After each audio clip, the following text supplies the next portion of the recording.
Taubaté, olá Vale do Paraíba, olá você que nos acompanha também pela internet, seja através do Facebook, através do YouTube ou através do Instagram.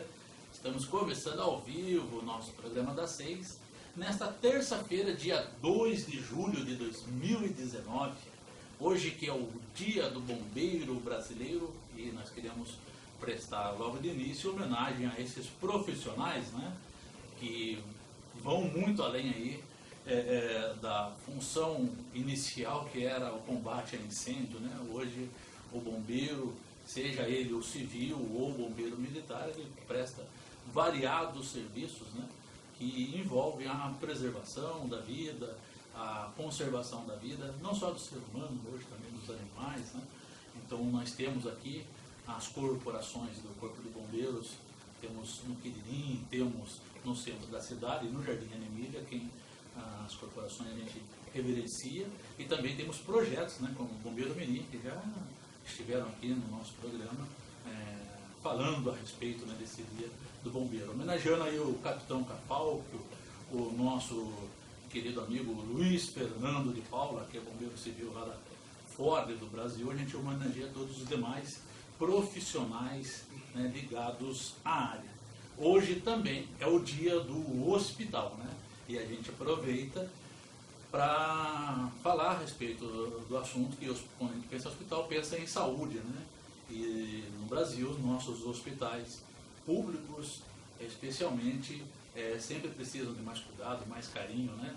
Taubaté recentemente municipalizou o hospital universitário, né? Agora virou Hospital Municipal Universitário de Taubaté, né? E vem passando por reformas, né? Esperamos que essa reforma seja também não só predial, né, e que seja também do lado humano, né? Profissionais, a gente sabe que tem ótimos profissionais que trabalham no hospital universitário, no hospital regional, mas precisamos também que aqueles que ainda não se adequam, né, ao atendimento, especialmente a população, precisam olhar, né, e saber que está ali dentro de uma instituição em que a população recorre de maneira a encontrar uma solução, né? Muitas vezes, precisa só de uma palavra, uma recepção adequada para poder enfrentar a sua enfermidade. Então, aqueles que atuam nos hospitais, o nosso abraço, o nosso carinho afetuoso. A gente também aproveita para fazer um desagravo aqui, né? Hoje, inclusive, pude sentir o peso aí do nosso trabalho, da nossa atuação também enquanto cidadão nessa cidade de Taubaté, né? Que é redundância, cidadão da cidade, mas a gente tem que reforçar, porque sim, somos cidadãos atuantes, né? Além de jornalista, de cineasta, a gente também tem várias frentes em que procuramos apresentar propostas, soluções à nossa cidade, seja às autoridades, seja a sociedade civil organizada, né? Vocês sabem, eu sempre falo aqui, a gente participa do Conselho Municipal da Criança, também participamos do Conselho Municipal de Cultura, né? E atuamos em defesa de um transporte coletivo da melhor qualidade. Vocês viram, muita gente viu, inclusive a nossa entrevista na TV Vanguarda, né? Causou certo desconforto a alguns segmentos ali, né? Que acham que o nosso papel de jornalista é manter a parcialidade. Esquecem que nós também usamos transporte para poder chegar às nossas casas, para poder chegar ao serviço, né? Então nós temos sim prerrogativa, nós temos cátedra, né, para poder falar a respeito do transporte público de Taubaté, né? 31 anos usando transporte, eu acho que a gente conhece um pouco da realidade das pessoas, né? Então eu tinha até falado que não ia falar sobre isso, mas vou falar, né? Porque é um absurdo a gente achar que a gente 24 horas jornalista, a gente não vive as outras coisas da vida, né? Enquanto cidadão a gente vive sim, né? A gente usa os equipamentos públicos, usa as praças, né? Usa os aparelhos culturais e a gente observa, né? E a gente paga imposto também, né? Acho que é o mais importante de lembrar a vocês, né? Então, todo e qualquer cidadão tem o direito de falar assim e de reclamar e de apresentar propostas para a melhoria da cidade. Cabe a quem comanda acatar ou não, né? E se acatar, não acatar, que diga o porquê, né? Que ninguém é dono da verdade, né? mas eu acho que tolir o nosso direito de fala, né, já é um pouco exagerado. Então, são esses os nossos recados. Passado, né? Sim, gente, nossa, eu tenho mais um recado aqui que é importante. Deixa eu pegar aqui na nossa agenda. Estou até perdido aqui, mas está aqui. O pessoal da Anhanguera, que tem feito um bonito trabalho também aqui voltado à social, está avisando, né, que agora, nesse período de férias, tem os cursos gratuitos, né? Nós já trouxemos, inclusive, professores coordenadores da área, mini cursos gratuitos de férias, né? A unidade, tanto lá da Vila das Graças, quanto da Charles Sinais, estão abrindo as portas para a população, né? Para quem quer aprimorar, atualizar-se profissionalmente, né? Capacitações na área de saúde, administração, engenharia, né? Entre outras, que vão acontecer nos dias 10 e 11 de julho. Estão disponíveis mais de 900 vagas em cursos dinâmicos e de curta duração, com emissão de certificado ao final. Para participar, é necessário ter o ensino médio completo e se inscrever pelo site, né, da Anhanguera. Só você entrar na internet, né, e procurar Anhanguera Taubaté, ou diretamente na unidade. Vou aqui só passar algumas coisas para vocês. No dia 10 de julho, por exemplo, temos a Indústria 4.0 na administração, biomedicina estética, né? Enfermagem, temos serviço social, né? Off-day, humanidade 4.0. Olha, tem muito administrador público que está precisando fazer esse curso aqui, né? E aí vai, gestão de projetos, brinquedoteca, né? Autodesk, arquitetura de interiores, patologia em grandes estruturas de concreto, lava-jato e organização criminosa, tem até um curso sobre isso, né? Cenografia e arquitetura, então as oportunidades. Unidade da Anhanguera, Vila das Graças, Avenida José Olegário de Barros, 446 até o número 58, e na Charles Schneider, número 585, né? Então aproveitar, principalmente os estudantes, né, que estão de férias, que possam fazer esses cursos, porque para o futuro é muito importante você ter uma bagagem, né, que vai te ajudar no dia a dia.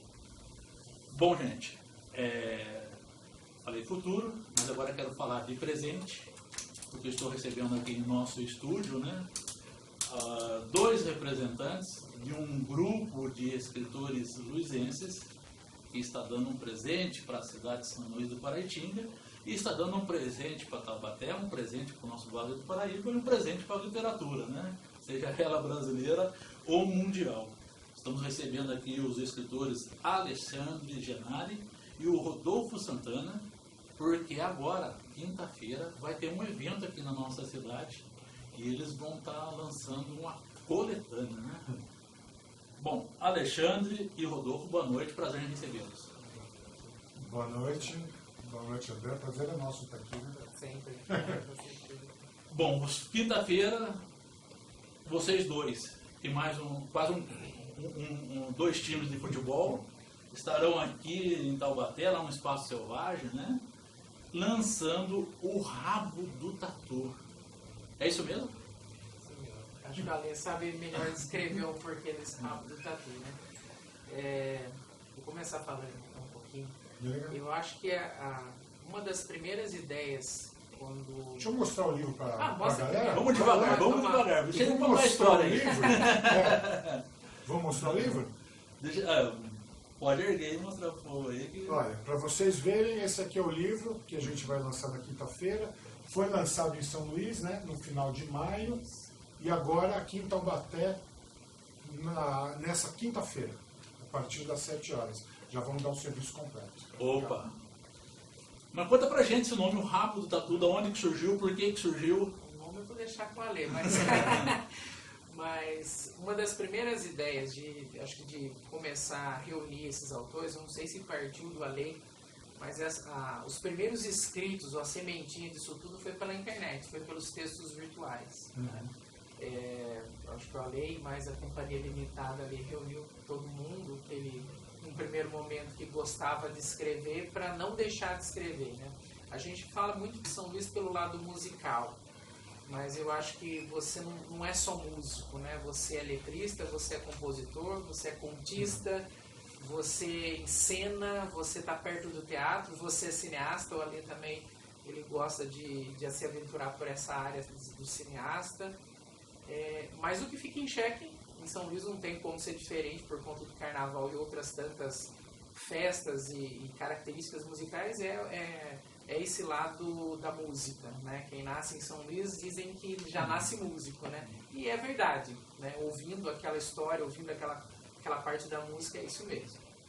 Do livro, depois dessa parte virtual, uniram Alê, Camilo Frade e Luiz Egito para tentar organizar o que seriam alguns autores para fazer essa versão impressa do trabalho, que até nem seriam com os textos da internet, mas seriam com escritores que já participavam de uma composição virtual, vamos dizer assim, e depois tornar esse sonho um pouco mais realidade. Quer dizer, formalizar isso, né? Porque a internet hoje é uma parte de...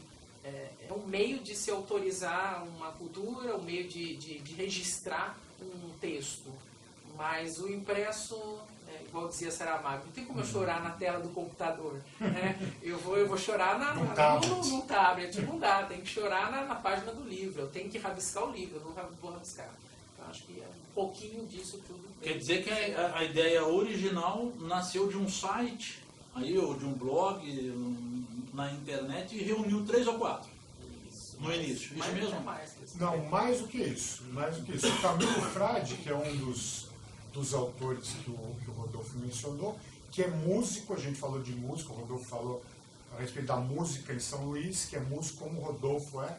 Rodolfo é um dos Estrambelhados, que é uma das bandas mais famosas de São Luís do Paraitinga. É uma banda, é um hit hoje. E o Camilo Frade, que também é músico, reuniu um grupo há 2 anos, mais ou menos, para fazer um site que já se chamou O Rabo do Tatu, viu, André? Então, naquela época já tinha aí uma dúzia de autores e tal. E aí a gente reuniu um pouquinho mais de gente para conseguir fazer, então, a versão impressa. Então, mas eu quero saber, eles ainda não revelaram pra gente o porquê o Rabo do Tatu, né? A gente sabe que São Luís do Paraitinga, vocês têm aí um dos escritores, inclusive, né, que é estudioso nisso, né? É a terra do Saci, né? Tem as lendas, tem aí outros ícones, né, que vocês estão destacando, mas por que o Rabo do Tatu? O que tem nesse Rabo do Tatu? O que acabou sendo o nome do site? O Rabo do Tatu, vieram me perguntar no primeiro lançamento, falaram, o Rabo do Tatu não é aquela coisa que você pega para bater ali como um castigo, né, que se usava antigamente na roda. Eu falei, não, mas esse Rabo do Tatu, não, esse não castiga ninguém, esse não é o nosso Rabo do Tatu. O Rabo do Tatu, nesse caso, André, é o rastro que ele deixa. Então, a ideia inicial do Camilo era de deixar o rastro. Então, à medida que a gente escreve, a gente está deixando um rastro de alguma maneira, principalmente no papel impresso. Então, é a ideia do rastro que o Rabo do Tatu deixa quando ele percorre ali aquele trecho. Bom, então um rastro desse tatu, inicialmente virtual, acabou deixando aí possibilidades, indicando caminhos que uma hora vocês falaram, está na hora da gente pôr no papel. Foi assim? Primeiro, quando começou o site? Que ano foi? 2016. 2016 começou o site, ele ficou no ar mais ou menos um ano e pouco, e depois está lá, mas ele acabou, foi um projeto que teve o ciclo dele e que terminou. As pessoas pararam de publicar num determinado momento, até surgir a ideia de, bom, vamos publicar isso aqui em livro. Mas surgiu em 2016, o projeto e o site. Ah, bacana. O livro, a iniciativa começou quando? Começou um ano. Há um ano que aconteceu essa história que o Rodolfo descreveu, de se reunir eu, Camilo Frade, que é esse músico, e Luiz Egito, que é um jornalista, já radicado em São Luís há muitos anos, há mais de 20 anos. Um grande jornalista, que foi redator-chefe do Observatório da Imprensa, mão direita do Alberto Diniz durante muitos anos. E nos reunimos os três, então, para convidar esses escritores e para fazer a coletânea. Bom, o Rodolfo, que é um dos escritores, a formação é musical, né, Rodolfo? Aí o conhecimento que as pessoas têm da sua história é musical, né? Mas e como escritor? Foi nesse projeto que você falou, agora sim eu tenho um espaço, ou já tinha publicações antes? Não, já tinha. Acho que eu comecei minha publicação na faculdade, né? Eu sou formado em língua portuguesa, em letras. E quando eu comecei a entender o que é literatura, porque no ensino médio você não entende tanto, né, o que é literatura assim. Quando eu comecei a entender, eu comecei a escrever. Aí em 2010 surgiu a ideia de lançar um livro. Eu queria lançar um livro sozinho mesmo, com minhas composições poéticas. Aí nasceu o primeiro livro, que foi Gênesis, a primeira explosão. É um livro de capa cinza, bem simples, mas bacana, era um desejo próprio, eu queria colocar tudo aquilo que eu tinha escrito em faculdade. E muito bom livro, viu, André? Um belo livro. Um belo livro. Ele é cúmplice, não vale. Depois desse livro, eu participei de uma outra coletânea, acho que talvez o Ali nem saiba, uma coletânea nacional chamada Palavreiras, que foi uma coletânea feita pela editora Autografia do Rio de Janeiro. Cada compositor participava de um processo seletivo e era escolhido de 2 a 3 textos, né? Esses textos poderiam ser também contos ou poemas. Dentro desses contos ou poemas eu fiquei com um poema só publicado. Se eu não me engano, numa seleção de mais de 100 autores que participaram de todo esse processo. Também é um livro, não é tão divulgado, né, muito aqui, é mais divulgado no contexto do Rio, por a editora ser do Rio de Janeiro, né. E depois desse veio o terceiro livro, que seria O Rabo do Tatu, né, que daí é um trabalho bem bacana, né, que acho que por ser de São Luís, né, por a gente ter nascido em São Luís, e creio que a maioria dos autores nasceram e têm um pé em São Luís, eu acho que esse é o lado singular para os autores, ter escrito esse livro, né? Não é um livro sobre São Luís, não é um livro fanista, mas é um livro que tem como parte vivências em São Luís. Então só poderia ser um autor que tivesse uma vivência para entender o que é escrever O Rabo do Tatu. Eu acho que pelo menos é isso. Alexandre, qual que é a sua formação, para quem não te conhece? Eu estudei jornalismo, sou escritor e sou roteirista profissional há mais de 10 anos. Roteirista de cinema. Essa é a primeira publicação, a primeira coletânea que você participa? Tem outras? Não, esse é a primeira coletânea que eu participo e que eu edito, mas eu tenho 5 livros publicados, 2 romances, uma novela, um livro de contos e um infantil. Estou aí no 6º livro. Como coletânea é o primeiro. Os outros eu assino sozinho. 6º livro, então. Uhum. Bacana, gente. Estamos conversando aqui com os escritores Alexandre Genaro e Rodolfo Santana, que estão lançando agora, na quinta-feira, aqui em Taubaté, lá no Espaço Selvagem, do nosso amigo Nicodemo Sena, né? Que gentilmente, inclusive, indicou essa foto para a gente, né? E esse livro vai ser lançado em Taubaté também, né? Agora, vocês são só 2 dos representantes, né?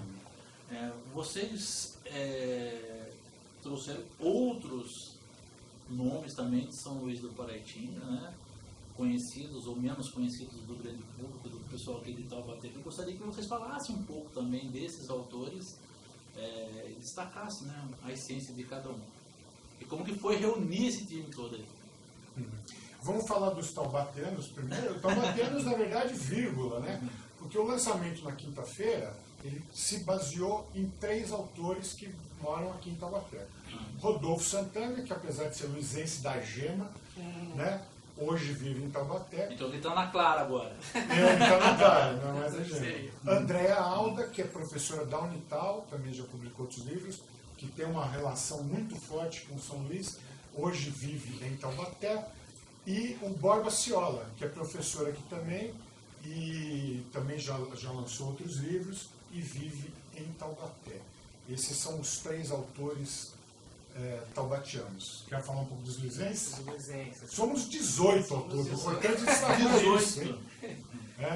Tem uma passagem da história do Brasil, não tem? 18 do Forte? 18 do Forte. Tem algo a ver aí, implícito nisso daí ou não? Não, esse não. Poderia ser uma relação, tudo é literário, né? Pode ser. Mas, sim. Podemos pensar a respeito, Pode né? pensar. Tira só o doce, fica os 18 fortes, né? Mas eu acho que dos 18, talvez o Alê me leve em conta isso. Um dos que mais me estimulou, talvez, em São Luís a ler e a também participar muito desse mundo literário foi uma pessoa que acho que é incomensurável, é o Marco Rio Branco. No tempo eu estudava numa escola pública, São Luís só tem escola pública, mas só tinha uma na época, agora tem mais de uma. Né? E o Marco trabalhava como secretário de escola na época. Né? Então eu sempre dava uma fugida das aulas de ensino médio, às vezes uma aula que eu não gostava tanto ali da área de exatos, porque minha área era mais humana.